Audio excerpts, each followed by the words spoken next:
Welcome, my dear friends.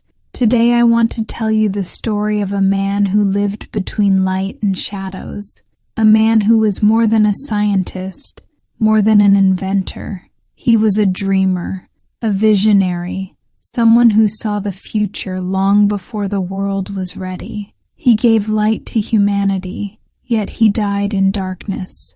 This is the story of Nikola Tesla, the dreamer of electricity.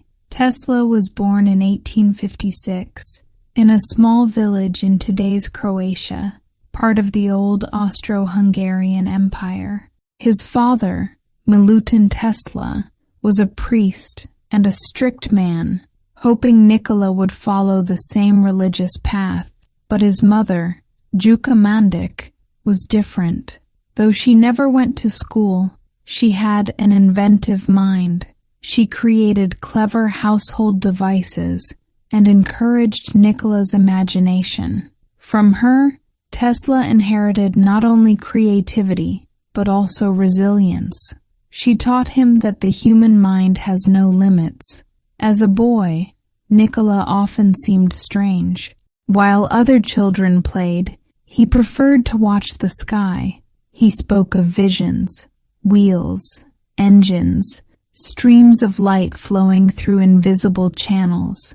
Machines appeared in his mind fully formed, and he could turn them around, study every piece, and even run them like moving images, long before cinema even existed.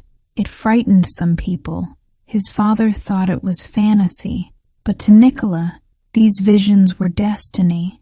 Even as a child, he whispered to himself, "One day I will give light to the whole world." Tesla grew into a fragile teenager, often ill, but his mind burned like fire. He devoured books, science, philosophy, languages, mathematics. He memorized entire volumes, reciting poetry and formulas alike. He spoke several languages, and his memory was so sharp that professors often tested him with entire chapters of textbooks.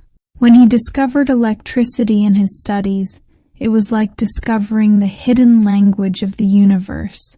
Invisible, powerful, eternal. He became obsessed.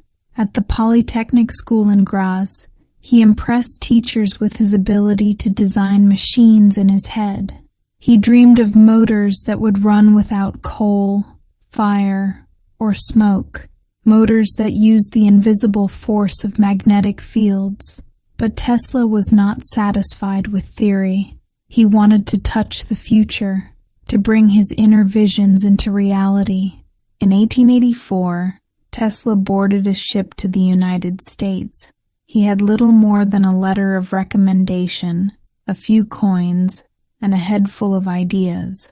The long journey nearly broke him. He lost his belongings, was robbed, and arrived in New York with barely 4 cents in his pocket. But he carried something far greater, ambition. New York overwhelmed him. The noise of the streets, the smoke of factories, the lights beginning to spread across the skyline. It was both terrifying and thrilling.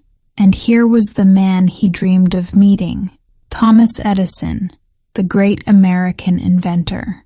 Edison welcomed Tesla at first.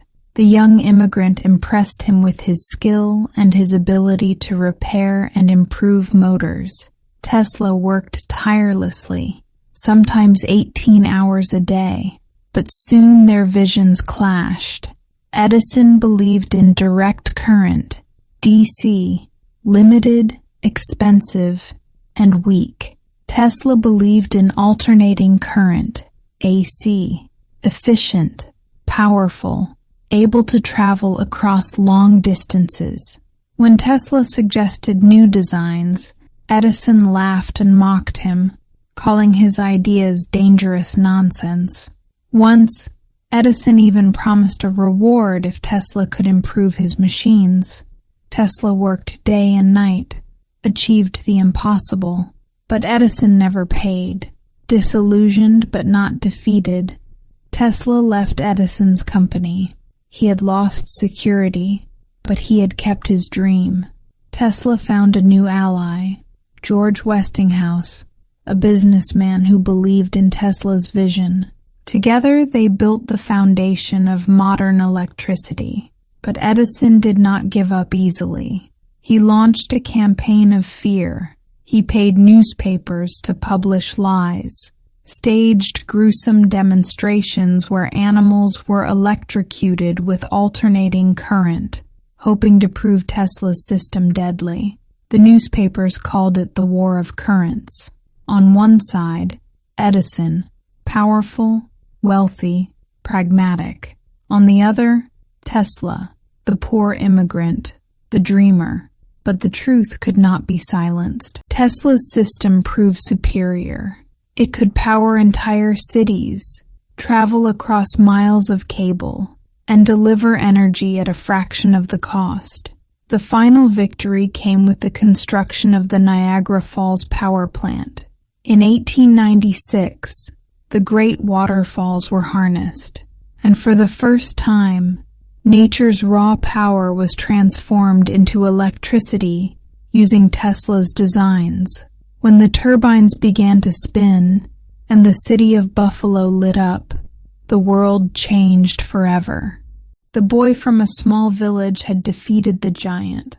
Tesla had given light to humanity, but Tesla's genius reached far beyond electricity. He created the Tesla coil, experimented with wireless transmission, developed concepts for radio, remote control, X-rays, and even dreamed of a worldwide network of communication, what today we call the Internet.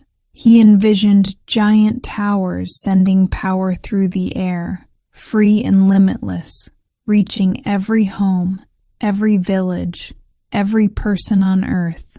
People laughed at him, investors abandoned him, but Tesla never stopped.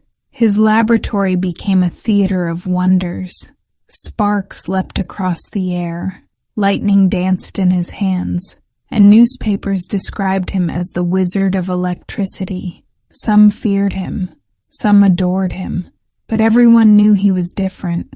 He once said, "The present is theirs.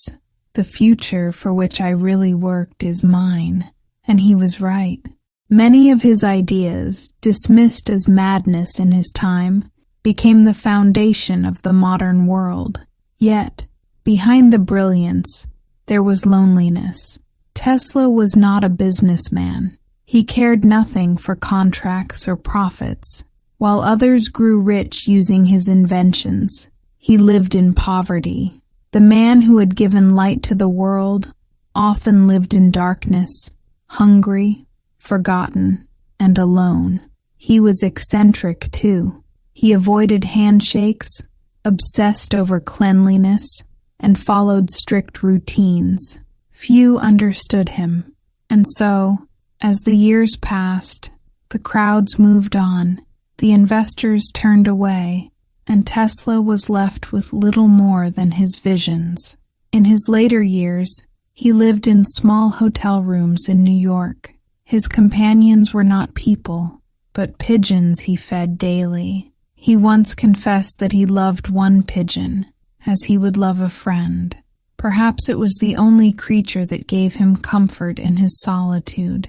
The world had forgotten its dreamer. On January 7th, 1943, Nikola Tesla died alone in room 3327 of the New Yorker Hotel. He was 86 years old, with no fortune, no family, no applause. There were no medals, no crowds, no recognition. The man who had lit the world left it in silence. But history has a way of correcting itself. Years later, the world rediscovered his genius. Today, cars carry his name. Cities shine with electricity born from his vision. Our wireless communication, our technology, our way of life, all echo Tesla's dreams. Tesla's story is not only about science, it is about the price of vision.